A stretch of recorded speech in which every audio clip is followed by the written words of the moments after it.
welcome to it's a nice Friday morning, and we're here with former Chief of Police, Detroit, James Craig. Welcome to Face to Face. Hey, thanks, Adolph. I'm glad to be here this morning. I'm glad to have you. What made you decide to throw your hat in the ring? You kind of it looked like it was the last minute, or did you plan that timing? Well, I got to tell you, this is something I've been thinking about for a long time. Contrary to what I did come in on a little bit of the late side. That certainly was by design.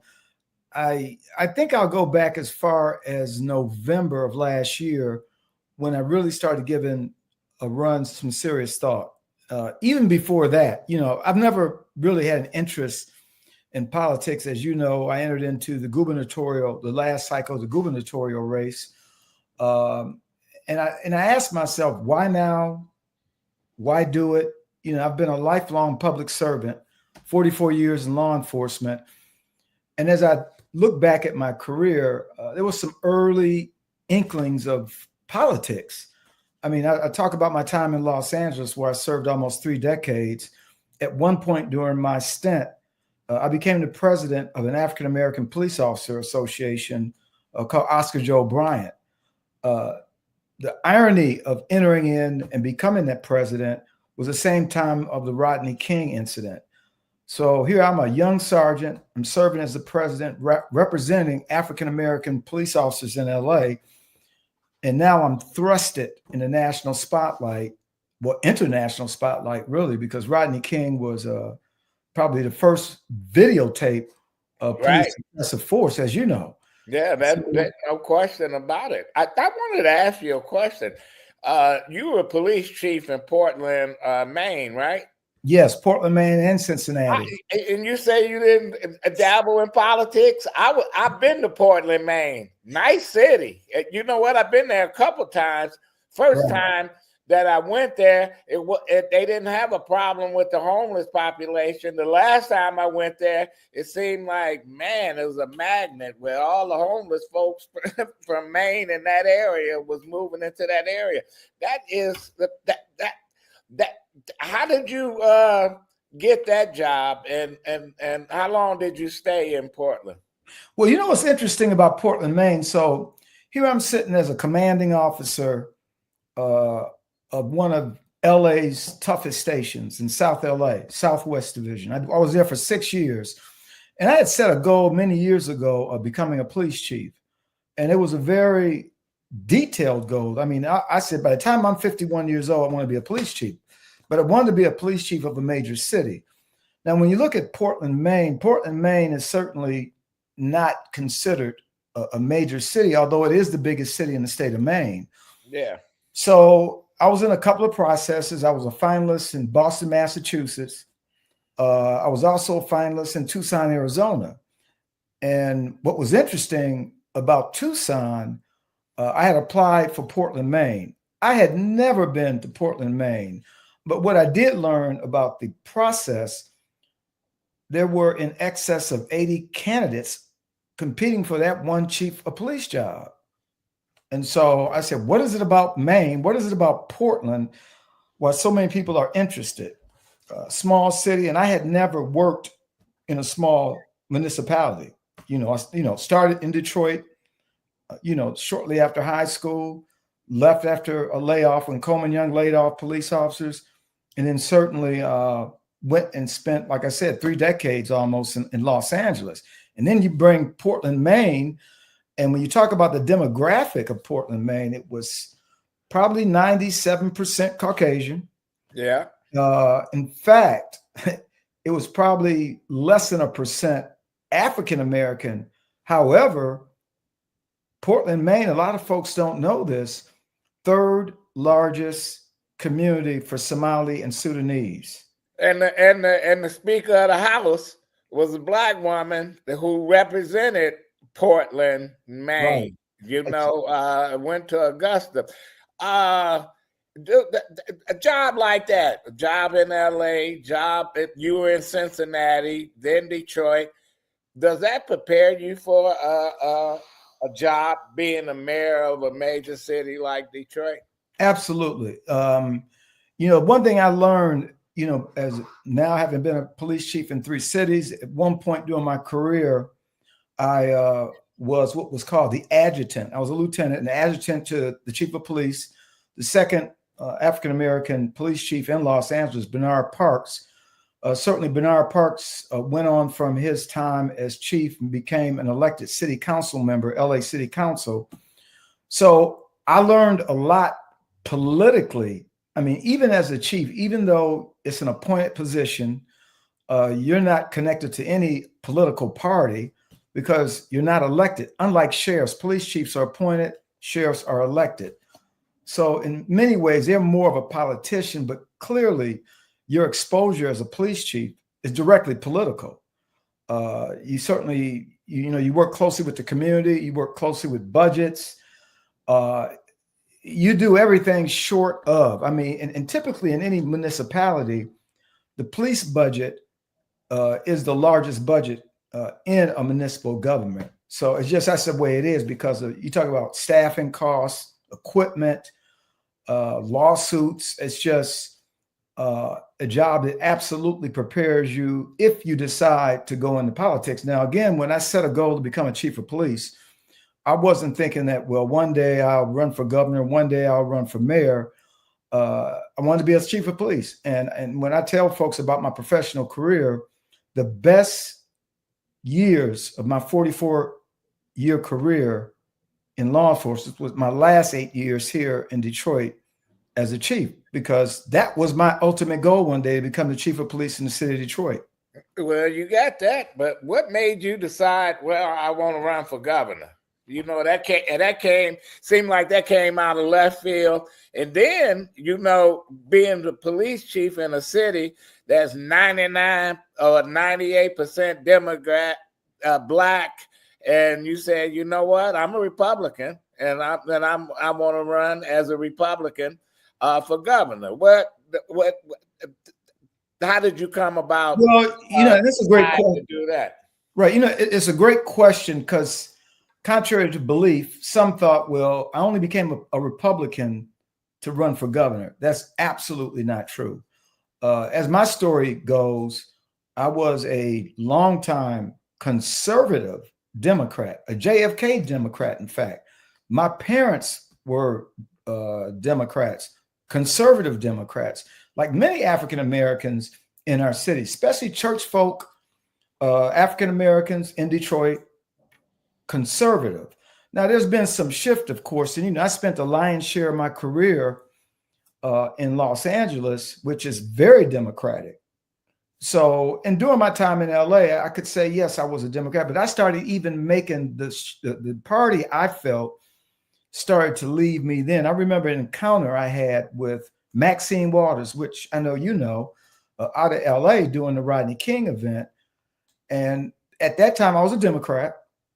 And I remember she called me to a meeting with my board, because again, I was the president of African American Police Association.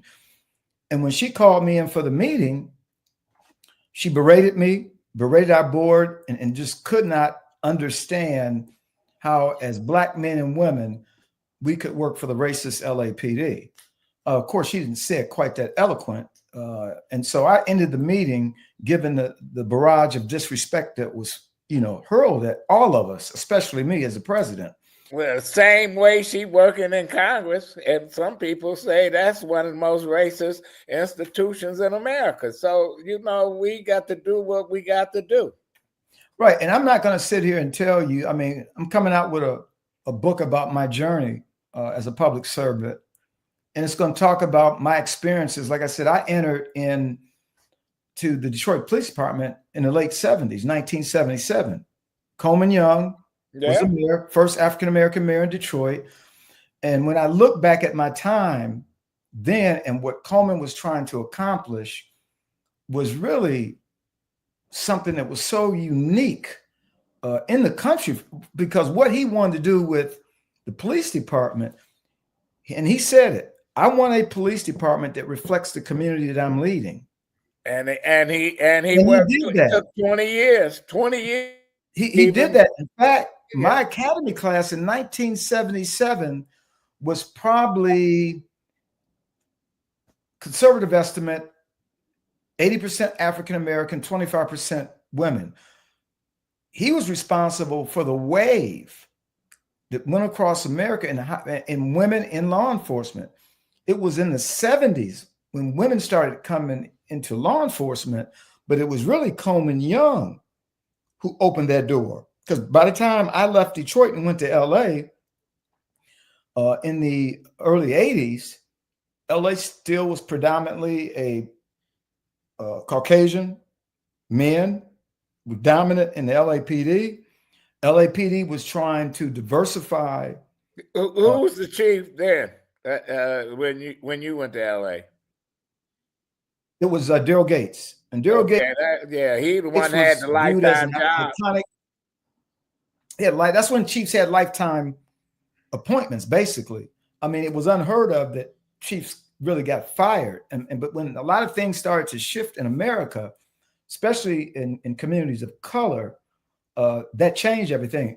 And I know you know this, Adolph. I mean, I was probably the second longest running chief in Detroit in recent history. I know, because we had quite a few.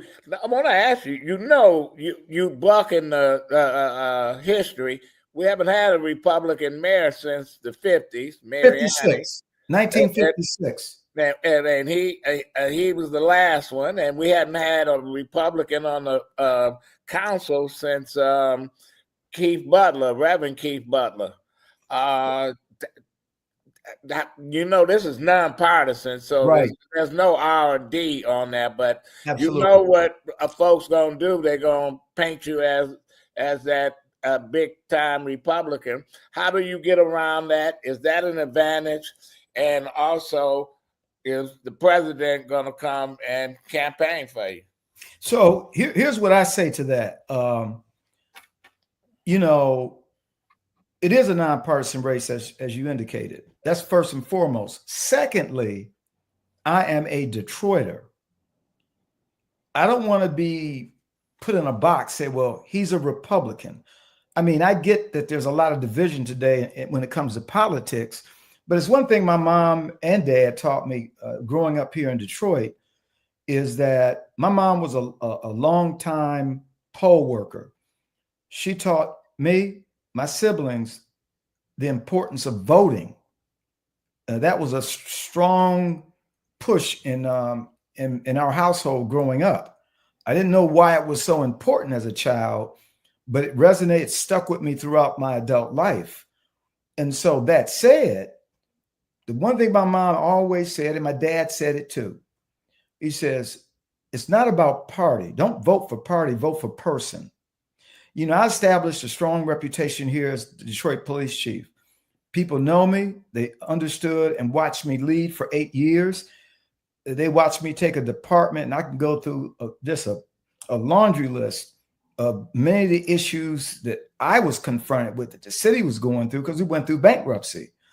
So I say to the R and the D, it's not about that. It's about leadership. It's about someone taking the great work that Mayor Duggan started and is continuing to this day, but there's more work to be done. What need to be done?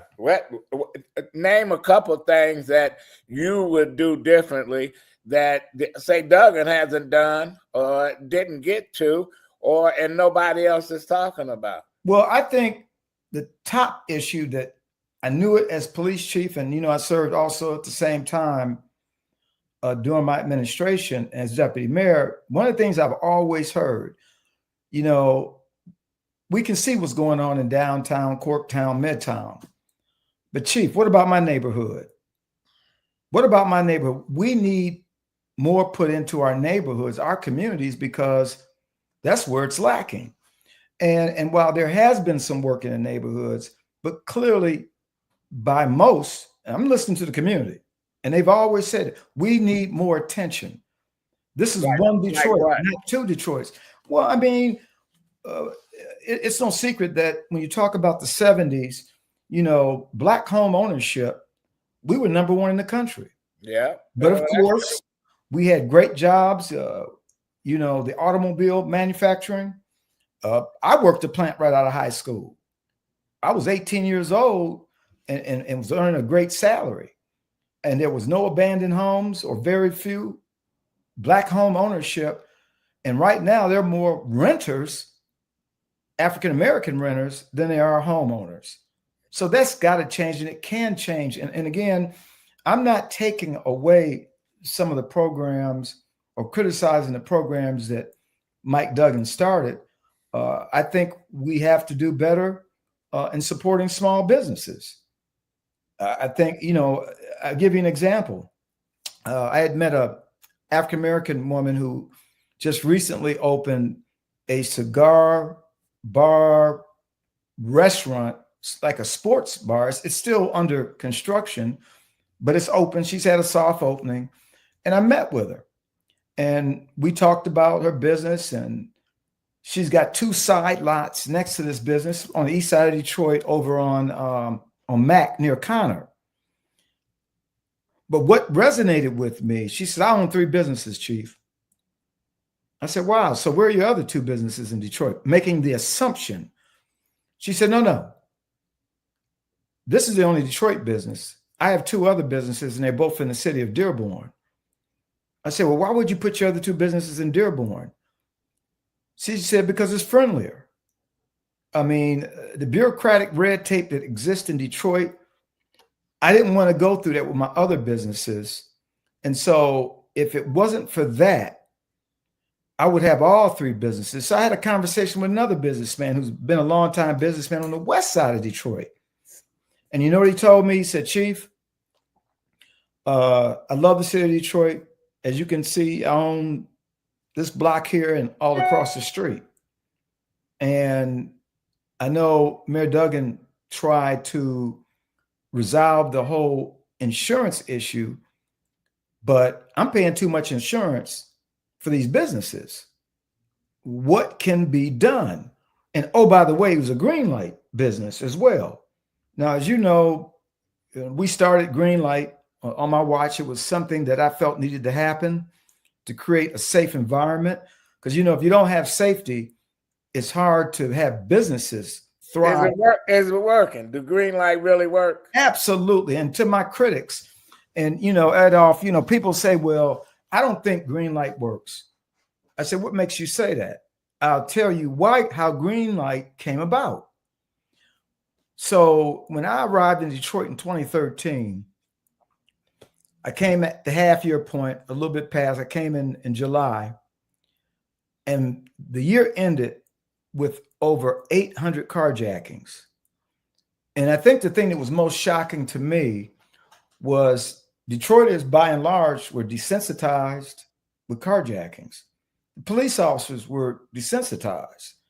And to me, coming out of a place like LA, and especially working in South LA, which is where most of the violent crime, not that carjackings didn't happen, but when there was a carjacking, that's probably one of the most violent type robberies.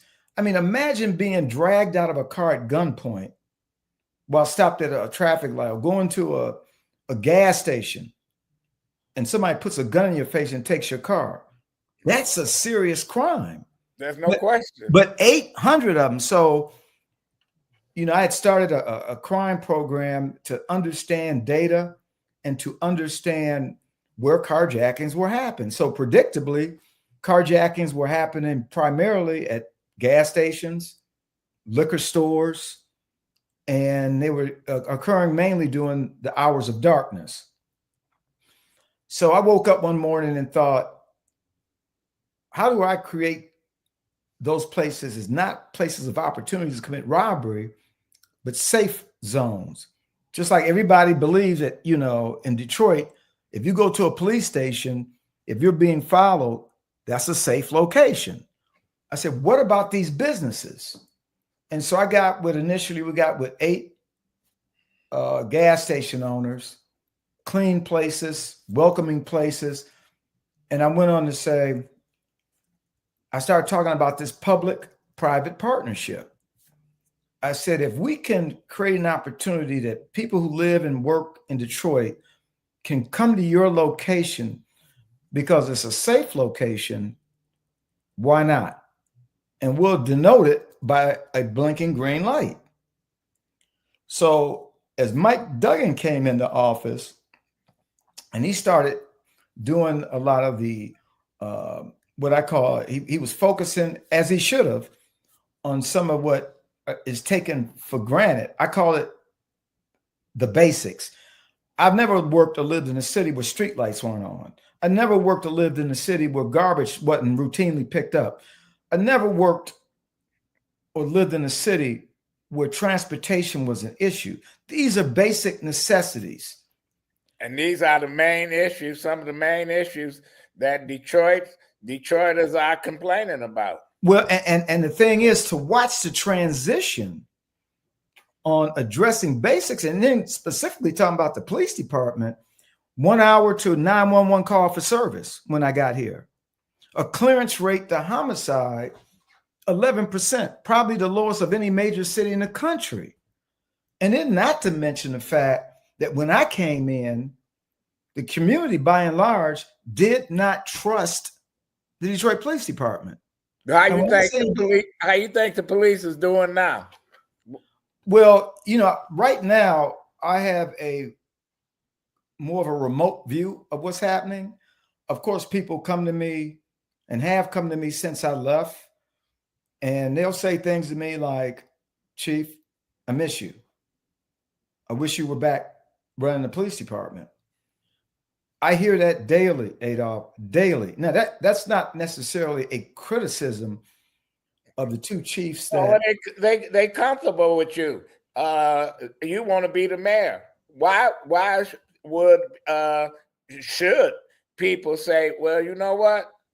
I want to vote for the former police chief James Craig. Why?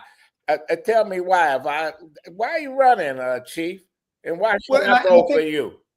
Well, I'm undecided. I'm an undecided voter. Right. What make me want to come to you? I've been a Democrat all my life, and I've been hearing all this other partisan stuff, but why should I vote for you? Well, first of all, you know, as I tell folks that come to me, and the petitions that I'm circulating myself, the people that sign my petition, number one, they say, you know, Chief, I believe in you. What you did as chief, in my estimation, you were the best police chief in my lifetime. That's not me saying it. That's what people are coming to me and say. It has nothing to do with the D or the R. The people that have signed my petitions as an example, I would say probably 95% of them, or even higher, are Democrats. I'll tell you this short story. I was sitting next to a gentleman having dinner one day, and he looked over at me. He said, you know, Chief, you did a wonderful job as the police chief in Detroit. You were the best police chief in my lifetime. And I think he's 60 years old. He said, but when you decided to run for governor, and if you had made the ballot, I was not going to vote for you because you're a Republican. I said, okay, I accept that. He said, however, if you run for mayor, I will vote for you. And it comes down to what people want. They don't want to see the city transgress and go back to the way it was. Somebody, and they said, we want somebody who we feel comfortably, who can take the city in the same direction it was going. So what are you going to do that's different than all the other candidates that's sitting up in there saying that vote for me? What is James Craig plan? Well, and I've already talked a little bit about it, and I'll, if you want me to repeat what I've already said, and I've said it, and I'll stress it again. So, and forgive me because I like to tell little stories. People want leadership, and that's not to be taken lightly. You know, one of the first responsibilities of a mayor is keeping the community safe, public safety. It just is. I'm not saying that through the lens of just because I've been in law enforcement, but that is a chief responsibility of a president, keep the country safe, a governor, keep the state safe, and a mayor. This is not something I read, but this is the life I led. So, for example, here's an example of failed leadership in my judgment at the seat of the mayor. So we recently saw the terror attack that happened on New Year's Eve in New Orleans. Now, frankly, you look at New Orleans, you look at that footprint where the French Quarter, where the attack took place. This is New Year's Eve. So, of course, and people congregate to French Quarter year round, but what's in place to keep it safe, especially on a day like New Year's Eve? Well, what's ironic, so New Orleans is prepping for the Super Bowl. They removed barriers, or there were some operational barriers in the quarter. And the state of Louisiana had already, what I'm told, created a number of reports about the French Quarter in terms of it being a location ripe for some type of tragedy or terror attack. I'm told, or I learned through news sources, that, you know, the mayor got the report and nothing was done. But after the attack, the mayor and the chief stood there. The chief of police stood there, and when they asked about these barriers to prevent vehicular traffic to come through that footprint, her response was, I didn't know about it. Bad response, failed leadership. That's one. Let's go to Los Angeles, my old home, for a minute. The wildfires. Now, anybody who's been living in LA 2 minutes knows this. If the Santa Ana winds are high, there's a high probability of what? Wildfires. Yeah. Anybody, even people that don't live there, know that. For whatever reason, you saying Karen Bass screwed up? I'll tell you. I'll replay her initial response. So she goes off to Ghana in the midst of these these Santa Ana winds, and it's not so much she went to Ghana as much as when she got back, and a reporter like you comes up.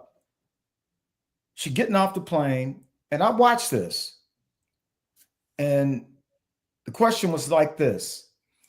Hey, Mayor Bass, do you think stripping the fire department's budget was a contributing factor until a contributing factor why the fires couldn't be controlled in LA? She stood there with a blank look on her face, dropped her head, walked away. That, my friend, is not leadership. Now, you've seen me in good and bad situations. Well, you know the word is, you never met a microphone you didn't like, and that you was the Hollywood guy. Well, but one thing, Chief, you and I wish we had a lot of time. You wasn't scared to face reporters and talking about the issues in the city. Now, last few minutes of this interview, you get elected mayor. What's your first 4 priorities as mayor, and how we gonna implement these? And I've touched on some of the things that are certainly most important, and these are things you do in a simultaneous way. I did it as chief, and I'll do it as mayor. But and of course, there's a lot that still needs to be done in Detroit. But of course, people always think and talk about public safety. Okay. And because that's important, and that's my wheelhouse, we're going to enhance the work that started on my watch. Once I get in, I certainly will make a very rapid assessment of where we are as a city in terms of safety. That's always a priority. And here's what I get criticized for, but I'm going to say it again because I know it comes up. This city cannot become vibrant. We cannot hope to increase our population if our public schools are not fixed. Now, you're going to ask me, say, well, Chief, that's Now, should the mayor be in control of the public schools? I mean, in theory, okay, but that's not the case right now. So what can I do as the mayor? Because that's not the case. Well, because if you could change it, would you take control of the schools? And but see, here's what I will have. I will have the bully pulpit. Now, I've really learned about how damaged our public schools are when I was running for governor. We cannot have a broken school system. And I said, I know this infuriates some. Yes, the teachers need more money. Yes, they need our support, just like the police officers needed support when I came in. And granted, I'm a realist. I don't control the schools. No. But I do have a bully pulpit. And I do and can partner with the schools, because to ignore the schools is not going to move this city forward.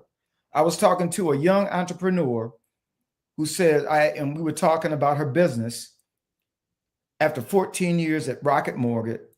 And she said, I live in the city of Westland. I said, why? She said, I live in Detroit, but I have a son in high school and he attends Westland High. And that's a good school. Where can I send my child in Detroit? We got only 2 or 3 schools. That's about it. My alma mater, Cass Tech, okay. Renaissance High, okay, and King High School. Right. That's it. That's not acceptable. I mean, and so the key is every parent deserves to be able to send their children to a public school at no cost that effectively teaches them. And I always say, this is the start. I know I'm eating my time up, but I got to get this out. Go ahead. I learned when I ran for governor that only 8% of the children in 3rd grade could read. The reason why that's important, that is a standard that children in the 3rd grade have to be able to read. So when they go to the 4th grade, they read to learn.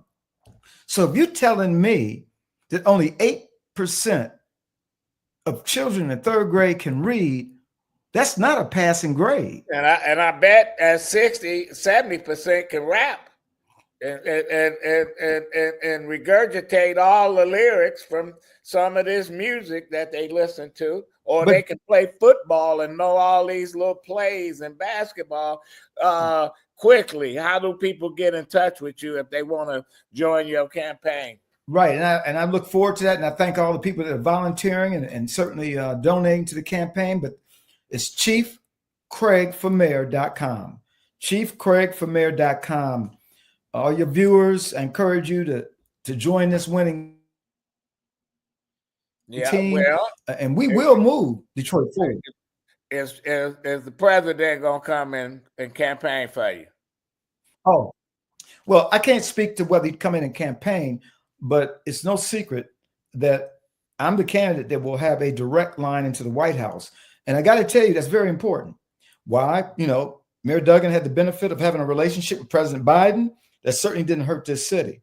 And whether your viewers like the sitting president or not, this is not about James Craig. It's about supporting this city. You're saying you can pick up a telephone and call the White House and he'll call you back, or he'll answer the phone. He absolutely knows who James Craig is. And he told me something while he was on the campaign trail, and I never forgot it. And I believe what he said. I didn't know what it meant because I hadn't announced, wasn't thinking necessarily about running for mayor. And he says, I'm not going to forget you. Okay. Well, this is James Craig, former police chief, city of Detroit. I'm amazed you was the police chief from Portland, Maine. I like Portland, Maine. Great tourist city. Yes. Waterfront. Listen, but then I found out you were the police chief. They got a black woman that's the Speaker of the House in Augusta. I said, damn, man. And then they got a large African population. I said, it's not the Maine that I read about. Right. But it is. Thank you, Chief Craig. We're going to have you on the show again. And good luck in your race. I appreciate it. We'll see you down the road. Okay, look forward to it. Okay, this is Adolph Mongo, face to face on Detroit in black and white. Have a great one.